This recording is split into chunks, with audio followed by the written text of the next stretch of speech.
Oi gente, tudo bem? Aqui é o professor Murilo e eu tô aqui pra gente dar continuidade aos nossos conteúdos.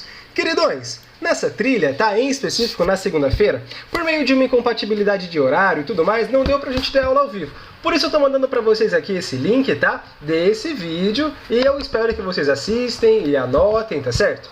A gente vai dar continuidade à histologia, né, pessoal? Ao estudo dos tecidos, né? E só para relembrar um pouquinho, na nossa última aula desse assunto, né, nós conversamos sobre o tecido chamado de tecido hematopoético. Aquele tecido que era responsável pela fabricação, pela síntese das células sanguíneas, né? Nós vimos que no tecido hematopoético, na chamada medula óssea vermelha, né, nós encontramos as células que produzem as hemácias, que produzem as plaquetas, que produzem os neutrófilos e também os linfócitos, tá certo? Então, só pra gente relembrar um pouquinho aí, beleza? E aí, gente, ó, dando continuidade, nós temos que o nosso próximo tecido conjuntivo especial é o tecido cartilaginoso, pessoal. Então, ó, nós vimos tecido conjuntivo propriamente dito. Podia ser frouxo, podia ser denso. Nós vimos também tecido especial adiposo, né? E aí nós vimos tecido conjuntivo especial hematopoético, né? A gente está vendo agora o tecido conjuntivo especial cartilaginoso, beleza? Só para você não se perder e se localizar, tá bom? Gente, a gente tem três tipos de cartilagens no nosso organismo, tá bom? A cartilagem chamada de hialina, a cartilagem chamada de fibrosa e a cartilagem chamada de elástica, tá bom? A cartilagem hialina, queridões, é a cartilagem que é mais encontrada no nosso organismo, tá bom? Ela vai apresentar baixíssimas quantidades de fibras, tá? Tanto fibras colágenas quanto fibra elastina são encontradas em baixas concentrações aqui nessa cartilagem. Ela, por exemplo, que constitui a nossa nareba, que constitui os anéis da nossa faringe, que constitui as nossas articulações, tá certo? É tudo de cartilagem hialina, tá bom? Já a cartilagem fibrosa é a cartilagem que apresenta maior concentração de proteínas. E em específico, ela tem muitas fibras colágenas, pessoal. Lembra daquela relação, né? Que quanto mais fibras proteicas tem num tecido, mais resistente ele vai ser? Isso também é verdadeiro aqui, tá? Porque, gente, a cartilagem fibrosa, ela vai ser muito resistente. Sabem onde nós encontramos a cartilagem fibrosa? A gente encontra a cartilagem fibrosa nas regiões do nosso organismo que são regiões que sofrem muito impacto, né? Então, ó, por exemplo, a gente tem cartilagem fibrosa nos chamados discos intervertebrais. Olha o nome deles, discos intervertebrais. Esses discos são encontrados entre as nossas vértebras, tá certo? E é claro que entre as nossas vértebras a gente tem muito impacto, pessoal. Quando a gente está correndo, por exemplo, fazendo exercício, a gente está lá causando diversos impactos nas nossas vértebras. Esses impactos, então, são absorvidos devido à presença de cartilagem fibrosa, né? Uma outra região onde nós encontramos cartilagem fibrosa, e essa região é bastante famosa, é no chamado menisco, pessoal. O menisco é uma região de absorção de impacto presente nos nossos joelhos, né? Que também são regiões que sofrem muito impacto na corrida, na prática esportiva de forma geral, né, pessoal? O desgaste da cartilagem fibrosa vai gerar diversos problemas, né? No caso da coluna vertebral, o desgaste, né, dos discos intervertebrais, essa região de cartilagem fibrosa, pode gerar os famosos discos de papagaio, né? Pode gerar as famosas hérnias de disco, tá bom?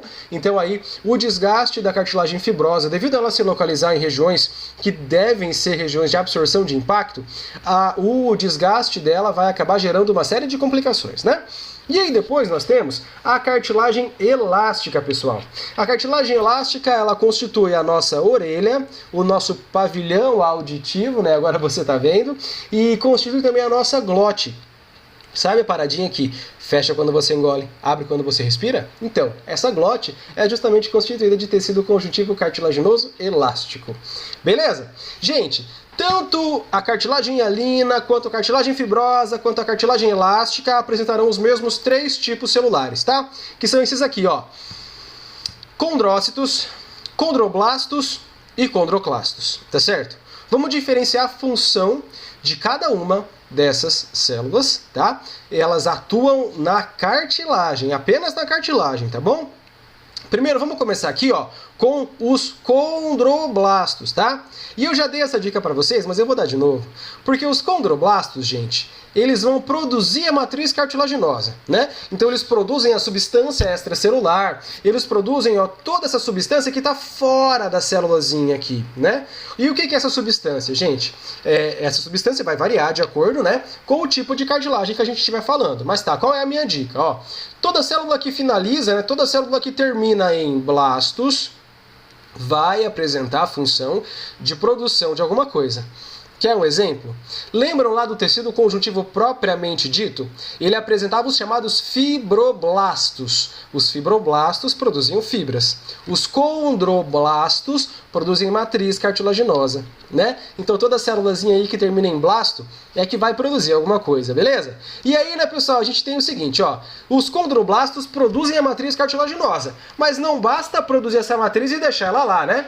E aí depois, então, nós teremos as células chamadas de condrócitos, que vão justamente atuar nessa matriz cartilaginosa, fazendo com que ela sempre tenha uma saúde, né? Fazendo com que ela sempre esteja ali de uma forma saudável, né?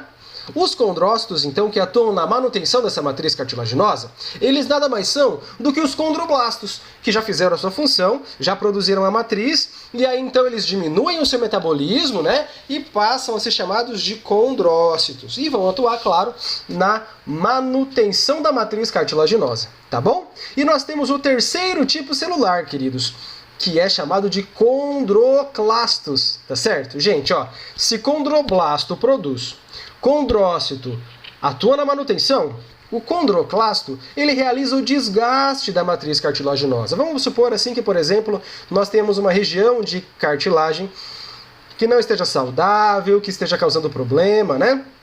Os condroclastos vão atuar lá e vão desgastar essa matriz cartilaginosa, vão digerir essa matriz cartilaginosa, abrindo espaço para que condroblastos migrem para aquela região e produzam novamente, né, uma matriz cartilaginosa daí saudável, né, sem nenhum problema. Tá bom? Então, ó, esse foi o tecido conjuntivo especial cartilaginoso. Combinado? Vamos para o próximo agora? E aí a gente já passa para o tecido conjuntivo especial ósseo, queridos, né?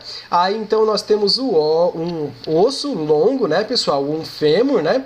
Como nós já comentamos nas aulas anteriores, os ossos, eles abrigam a nossa medula óssea vermelha, né? Eles abrigam então o chamado tecido hematopoético nesse canal chamado de canal medular, tá certo? O osso, pessoal, ele é muito importante, sabe por quê? Porque ele tem a matriz extracelular, ele tem a substância extracelular mineralizada, né? Até agora a gente só falou de tecidos que não são rígidos, e o tecido ósseo não. Sabe por que ele é rígido? Porque ele vai apresentar elevadas concentrações de cálcio e fósforo na sua matriz extracelular, né? E é graças a isso que essa matriz extracelular ela é rígida, né? Que essa matriz extracelular, então, ela tem essa consistência especial, beleza? E aí, talvez você esteja se perguntando, nossa, professor, mas pensa assim, né? O tecido ósseo tem matriz extracelular rígida, mineralizada. Como que o osso faz, então, para levar nutrientes, para levar oxigênio para todas as suas células? Bom, aí o segredo tá na organização, tá certo? Dessa matriz óssea. Tá difícil aqui. Os ossos, eles não são feitos de qualquer forma, tá? Os ossos, eles obedecem uma simetria. Eles obedecem uma organização para que ele consiga levar nutrientes, gases para todas as suas células, tá bom? Então, ó, olhem aqui na nossa imagem da direita, por gentileza, né? O que nós conseguimos ver aqui, pessoal? Aqui é um pedacinho do osso, né? E você está vendo, pessoal, que nesse pedacinho do osso a gente tem canais, a gente tem canalículos, né? E dentro desses canalículos, aqui em vermelhinho, ó, tá passando o quê, gente? Tá passando vaso sanguíneo, queridos. Dentro desses canalículos aqui, ó, tá passando o suprimento que as células precisam. Tá certo? Mas, antes de falar sobre a organização específica, eu preciso falar com vocês sobre os 3 tipos celulares do tecido ósseo, tá? Então, queridões, vejam aqui, ó. Lembrem-se dos 3 tipos celulares do tecido cartilaginoso, esse que nós acabamos de ver, né? E reparem como as células do tecido ósseo são muito parecidas, tá, pessoal? E ó, só para vocês terem noção de quanto esses 2 tecidos são parecidos, né? Para que o tecido ósseo seja formado, ele precisa de um molde de tecido cartilaginoso, tá bom? Todo tecido ósseo é formado partindo tá? De uma estrutura de tecido cartilaginoso, tá bom? Inclusive, uma outra estrutura do tecido cartilaginoso é que ele é avascular também, tá, pessoal? Então, ó, se liga nessa dica, que eu esqueci de falar para vocês agora há pouco, que o tecido cartilaginoso, ele não vai apresentar vasos sanguíneos. Por causa disso, a cicatrização do tecido cartilaginoso é muito complicada, né, galera? Só quem já colocou um piercing, um brinco aí sabe o quanto é difícil cicatrizar a cartilagem, né? Justamente por ela não apresentar nenhum vaso sanguíneo, ela é também um tecido avascular, tá? E o tecido cartilaginoso é o único tecido conjuntivo com essa característica de ser avascular, tá bom? E aí, bora pra cá agora, né? Esses são os 3 tipos celulares presentes no tecido ósseo, tá bom? Eles são chamados de osteoblasto, osteoclasto e osteócito, né? Os nomes são praticamente iguais aos nomes das células constituintes do tecido cartilaginoso, isso não é à toa, né? Porque a função também vai ser a mesma. O que muda é que essas células atuam no tecido ósseo, né? Enquanto as outras ali atuam no tecido cartilaginoso, beleza? Então, ó, da mesma forma que a célulazinha chamada de condroblasto atuava na produção da matriz cartilaginosa, a célula chamada de osteoblasto vai atuar na produção da matriz óssea, né? Ela vai então produzir toda a substância extracelular, né? Só retomando que a substância extracelular do tecido ósseo tem muitos minerais, tem muito cálcio, tem muito fósforo, tá bom? E essa matriz extracelular então é produzida pelo osteoblasto. E a relação é a mesma também, tá, pessoal? Depois que esse osteoblasto, ele produziu a sua matriz extracelular, ele não tem mais função, né? Então ele diminui o seu metabolismo e ele vai passar a fazer o quê? Ele vai passar a fazer a manutenção dessa matriz. E aí ele passa a receber outro nome também, né? O osteoblasto passa a ser chamado de osteócito, tá certo? E o osteócito, então, vai só atuar lá na manutenção dessa matriz, né? E é claro que os osteócitos nada mais são do que osteoblastos que já envelheceram, já realizaram a sua função, ok? E aí, né, nós temos também a célulazinha chamada de osteoclasto, tá certo? O osteoclasto faz o desgaste da matriz óssea, né, pessoal? Quando nós temos, por exemplo, uma fratura, né?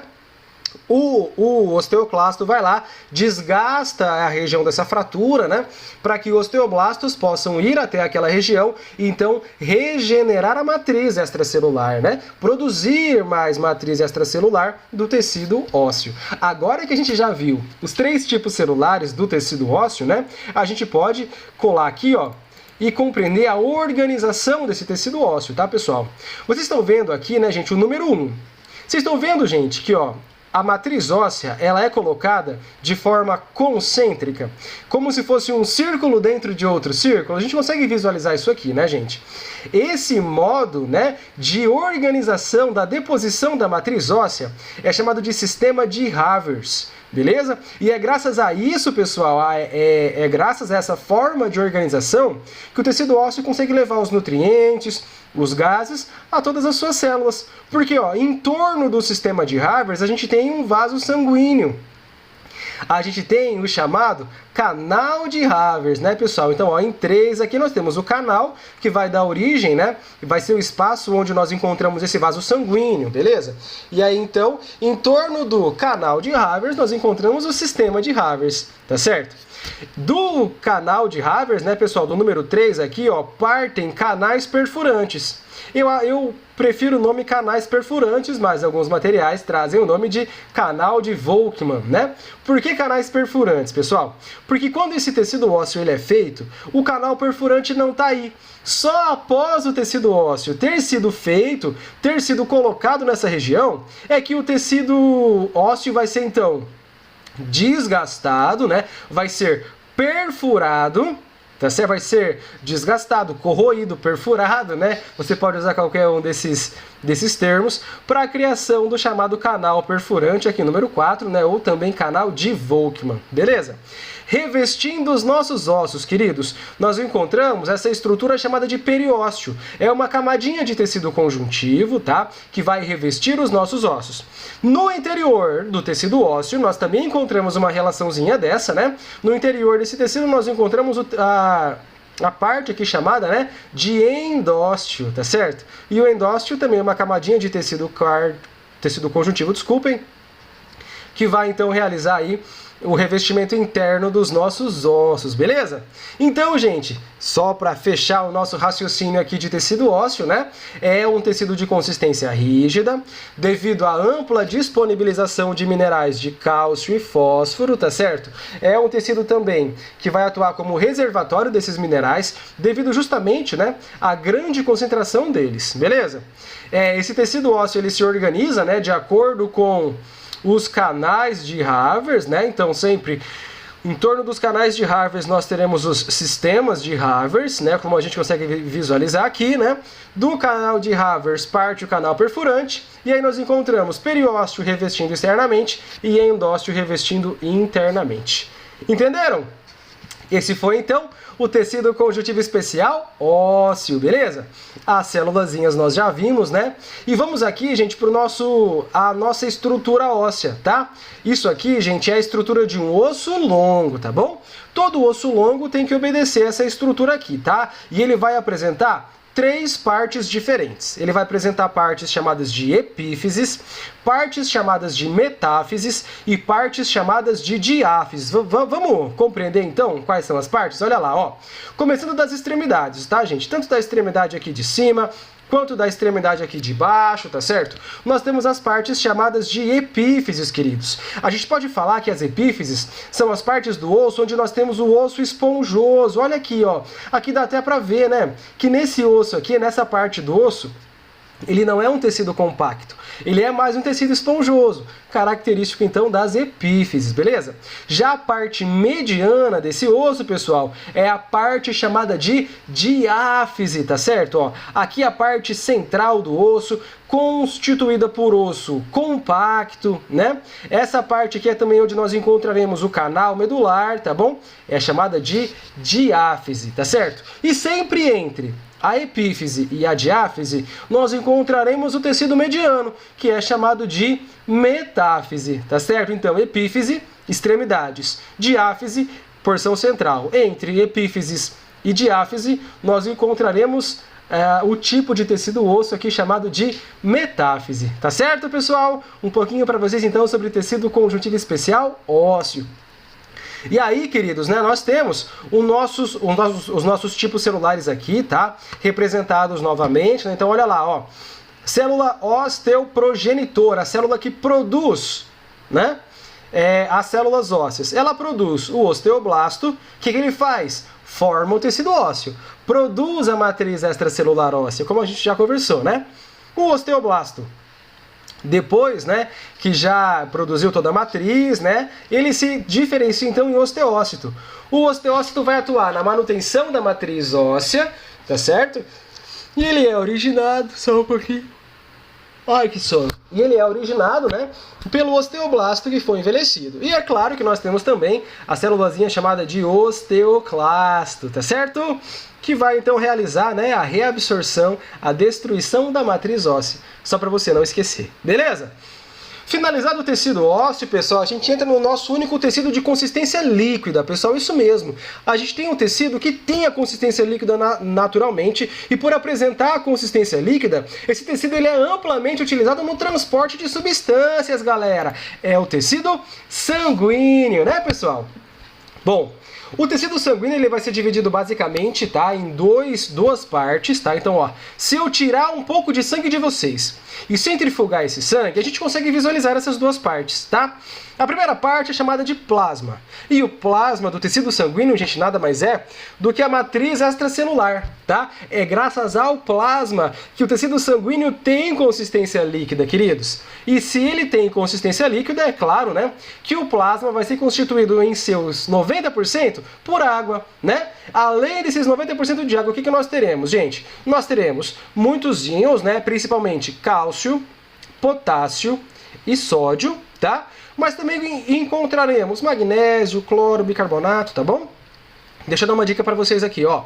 O cálcio, que está lá no plasma, ele vai atuar na coagulação sanguínea, tá bom? Anotem aí que isso é importante, beleza? Além dos íons, né, além dos componentes inorgânicos, nós também encontramos componentes orgânicos no nosso tecido sanguíneo, né? E os componentes orgânicos encontrados no nosso sanguíneo serão predominantemente proteínas, né? E nós temos três principais proteínas, ó. As albuminas, que vão atuar na consistência do nosso sangue. Quanto mais albuminas um tecido sanguíneo tiver, ok? Mais viscoso será esse sangue. Quanto menos a quantidade de albuminas encontradas, mais líquido será esse sangue.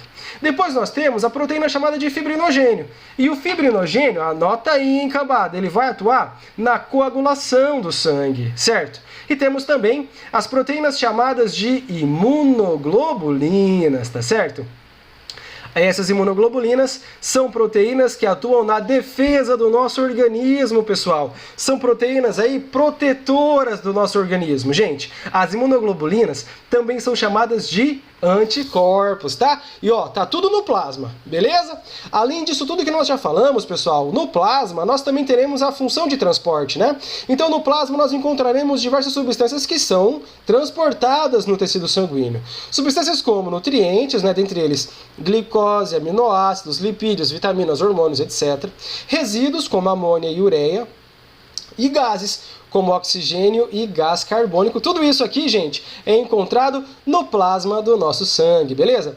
O que não está no plasma, pessoal, vai acabar caracterizando aqui, ó, os chamados elementos figurados, né? Que são as células presentes no nosso tecido sanguíneo, pessoal. E a principal célula do tecido sanguíneo é essa aqui chamada de hemácia, tá? A hemácia é uma célula, ó, se liguem, ela é uma célula anucleada.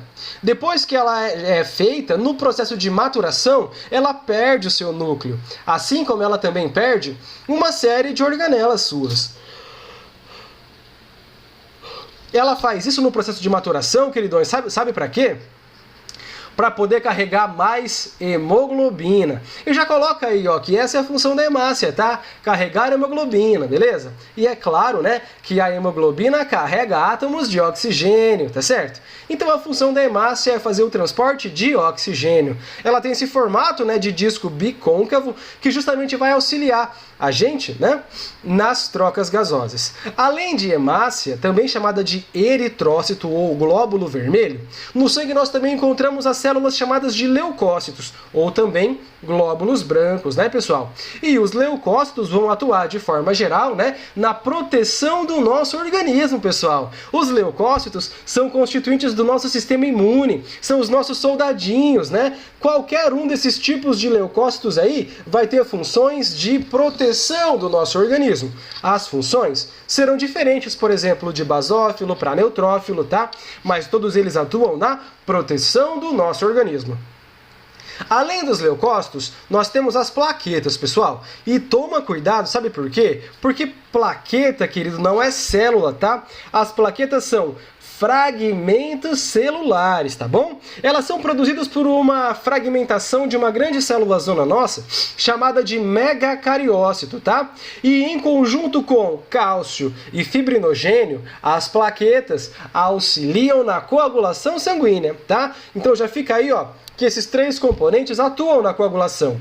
Cálcio, mineral, fibrinogênio, proteína e plaqueta, fragmento celular, eles interagem então para a coagulação do nosso sangue, beleza?